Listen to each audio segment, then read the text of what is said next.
Let me ask you a question. Has this ever happened to you in your relationship? You're in the midst of what we like to call passionate discussions, or let's be real, arguments, and you feel like you're getting nowhere. You just feel stuck. My question for you today is, what do you do when you're in the midst of those moments? When you're in the midst of that argument and you feel stuck and you feel like you're not able to move forward. I believe that sometimes in those moments, the best thing that we can do in order to move them forward is actually press pause.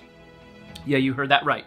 I think that sometimes in the midst of those moments where you feel like the situation is getting escalated like crazy, you're getting more and more frustrated, more and more upset, you're not able to move forward, the best thing that you can do to move that moment forward is simply press pause.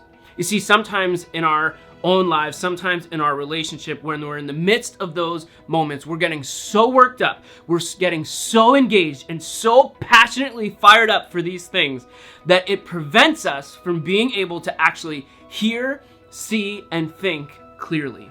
And when that happens, sometimes the best thing that you can do is simply press pause.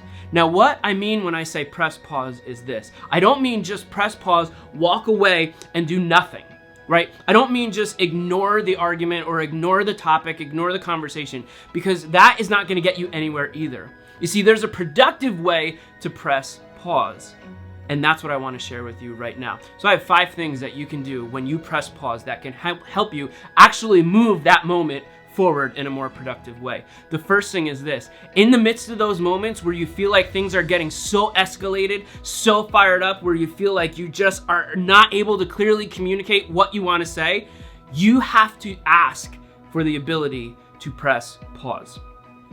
There's a big difference between storming out of an argument and slamming a door and saying to your spouse or your significant other, hey, I need some time to clear my head.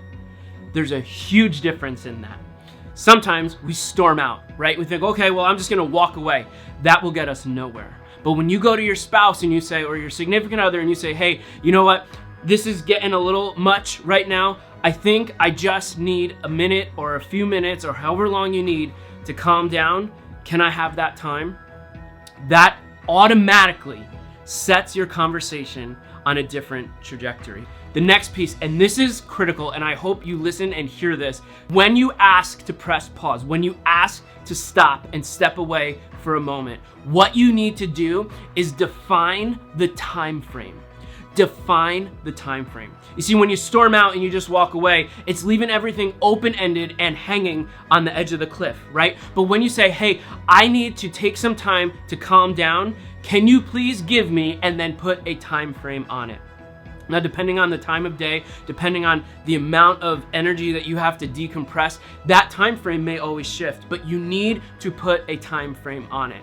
So if you say to your significant other, hey, I want to calm down. Can you give me 20 minutes? Hey, we need to calm down. It's getting late. We're exhausted. Can we pick up this conversation tomorrow at breakfast or tomorrow after work or whatever it is? But give a specific time frame, because what that does is it shows that you value the continuance of the conversation to your spouse.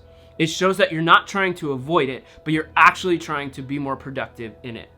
After you've done that, now you're off on your own, right? So now you're going and you're actually taking the time to decompress. And what you need to do in those moments is this. I like to break it up kind of 50-50. So if you say I need 20 minutes, what I would encourage you to do is take 10 minutes to actually do something that would help you decompress.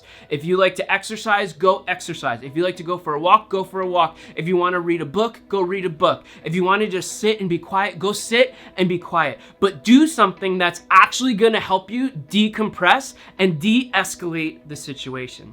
Then take some time to actually gather your thoughts. Gather your thoughts.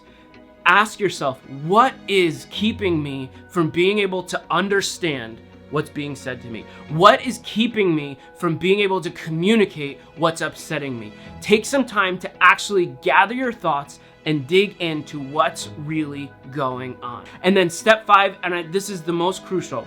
Step 5, take some time to pray. Take some time to sit. Take some time to read a passage from the Bible and just ask God to give you the strength to give you the patience, to give you the wisdom to go back into that situation and pursue resolution.